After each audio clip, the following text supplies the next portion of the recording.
where we are, once again, communicating science. I'd like to focus on communication, but this time, how do we communicate? Can you guys still understand what I'm saying? Yes, you can, because I'm using auditory or sound, which is what we commonly think of as communication.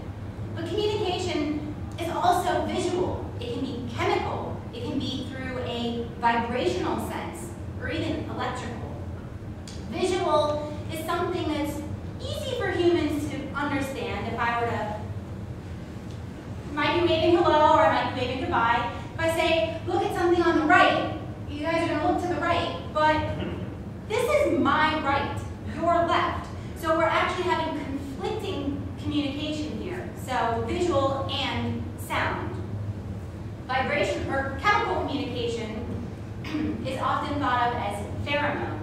One good example would be moths. Female moths will spray pheromones into the air, and as the particles float, the males find them and then find the female. Vibrational communication is one humans don't typically think about and so don't see it in other animals, but it's widespread. Insects use it, moles use it, elephants use it. Humans actually do use it. If you think about your fingertips, we've got fingerprints made up of tiny ridges. These ridges, when touching something, actually increase our ability to sense vibrations by 100 times. So, how cool is communication? How can we gain something from learning about different animals? Well, I study insect hearing. Yes, insects do hear. In fact, they've evolved hearing at least 7 different times on their legs, on their abdomen, on their thorax, on their wings.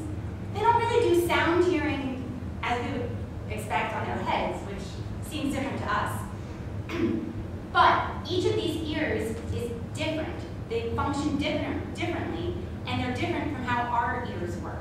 So by studying nanometer movements on their eardrums, so how much their ear moves, we can understand more about hearing.